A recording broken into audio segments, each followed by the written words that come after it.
Craft या international space station पर रहकर एक कंट्रोल्ड एनवायरनमेंट में रिसर्च करना तो अब काफी आसान है, लेकिन असली खतरा तो धरती से स्पेस में जाने और वहां से वापस आने में होता है, क्योंकि जाते वक्त एस्ट्रोनॉट्स को पृथ्वी के ग्रेविटेशनल फोर्स की विपरीत दिशा में उड़ना पड़ता है और आते वक्त वातावरण में एंटर करने के दौरान गर्म हवाओं की गर्मी, दबाव और घर्षण का सामना करना पड़ता है। और इस दौरान हुई एक भी छोटी सी गलती भी स्पेसक्राफ्ट में सवार अंतरिक्ष यात्रियों की जान तक ले सकती है। इसलिए एस्ट्रोनॉट्स के साथ कई एक्सपर्ट्स का ग्राउंड क्रू इस बात का ख्याल रखता है कि टेक ऑफ और लैंडिंग सही से हो जाए। और आज के इस वीडियो में हम इस स्पेस ट्रैवल के विज्ञान को आसान शब्दों में समझेंगे, तो पूरा वीडियो जरूर देखिएगा। दोस्तों, बचपन में पटाखे वाला रॉकेट जलाकर शायद आप में से कई लोगों ने सपना देखा होगा कि मैं तो बड़ा होकर रॉकेट में सवार होकर अंतरिक्ष में जाऊंगा।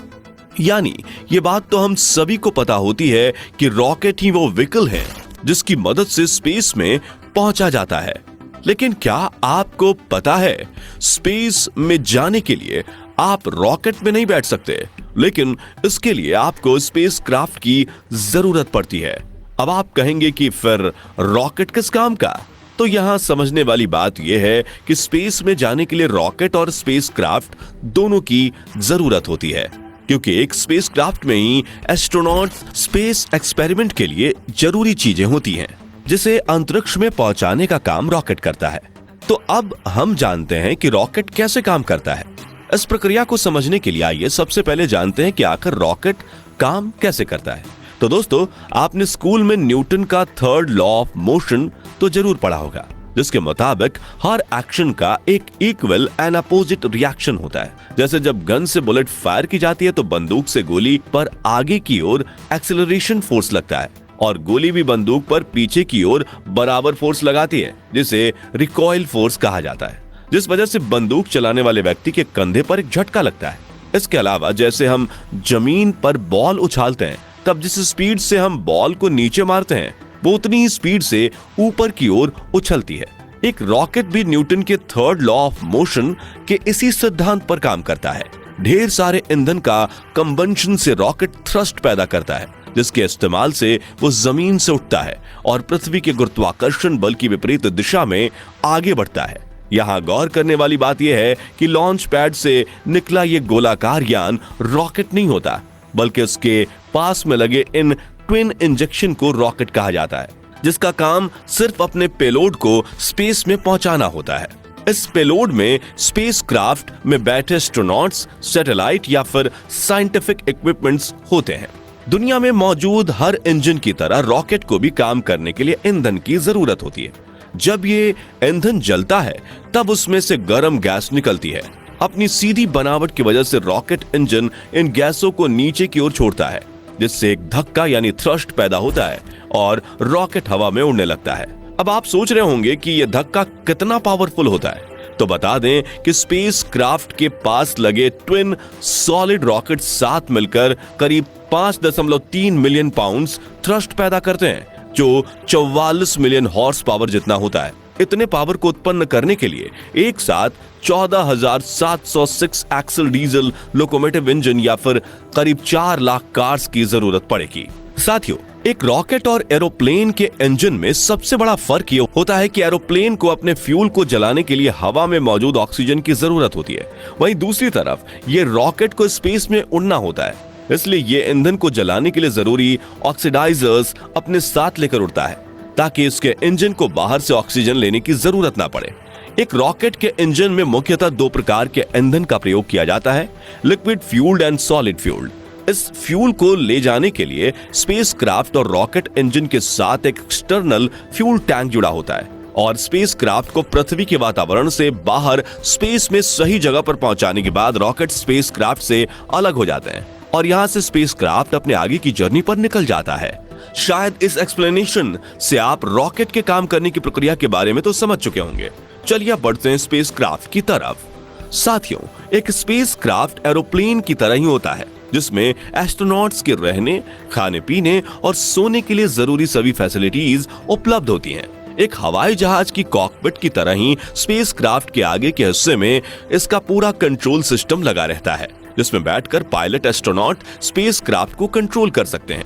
साथियों, जैसा कि हमने आपको बताया कि रॉकेट स्पेसक्राफ्ट को अंतरिक्ष में पहुंचाकर उससे अलग हो जाता है। इसके बाद पायलट एस्ट्रोनॉट्स के हाथ में अपने स्पेसक्राफ्ट का कंट्रोल आता है और वो स्पेसक्राफ्ट उड़ाकर क्रू मेंबर्स को अंतरिक्ष में जरूरी जगह पर ले जाते हैं, क्योंकि इससे पहले तो ग्राउंड पर बैठी नेविगेशन टीम ही इस लॉन्च को कंट्रोल कर रही होती है।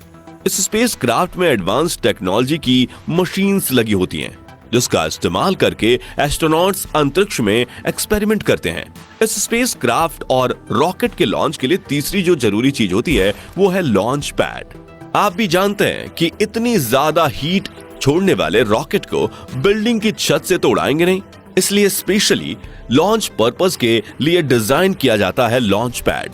साथियों, लॉन्च पैड वो प्लेटफॉर्म होता है जिसकी मदद से स्पेसक्राफ्ट को आसमान की तरफ एक स्ट्रेट लाइन में प्रोजेक्ट किया जाता है।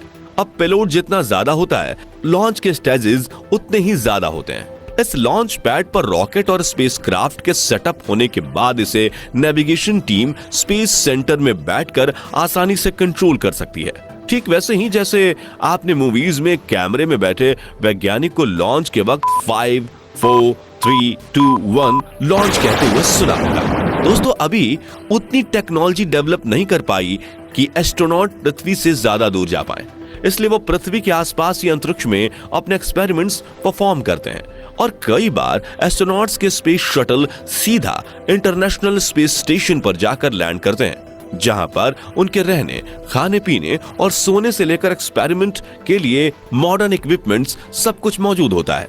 अब इस इतने बड़े स्पेस स्टेशन को बनाया कैसे गया, उसके बारे में फिर कभी बात करेंगे।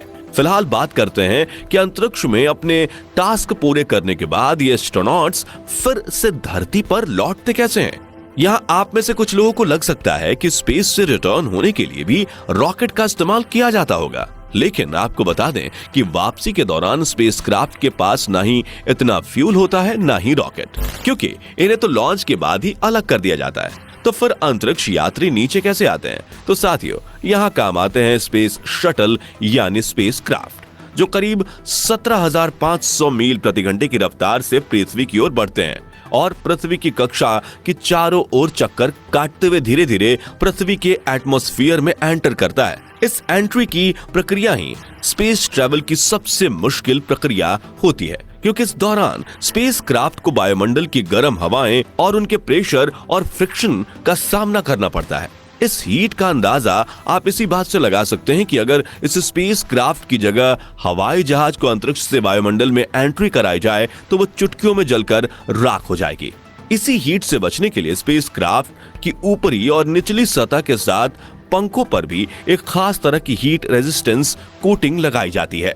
दोस्तों, आपको ये जानकर हैरानी होगी कि 2003 में जिस कोलंबिया स्पेस शटल में कल्पना चावला और कुछ अन्य एस्ट्रोनॉट सवार होकर पृथ्वी पर आ रहे थे, लॉन्च के दौरान उसके पंख से ये हीट रेजिस्टेंस कोटिंग उखड़ गई थी, जिस वजह से वायुमंडल की गर्मी ने अंतरिक्ष यात्रियों के साथ पूरे स्पेसक्राफ्ट को ही कुछ पलों में जलाकर राख कर दिया था।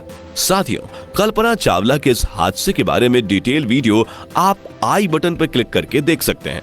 खैर, जैसे जैसे ये स्पेसक्राफ्ट पृथ्वी के वातावरण में दाखिल होकर धरती की ओर बढ़ने लगता है, वैसे वैसे ये जमीन के पैरेलल उड़ने लगता है और फिर आता है लैंडिंग का समय।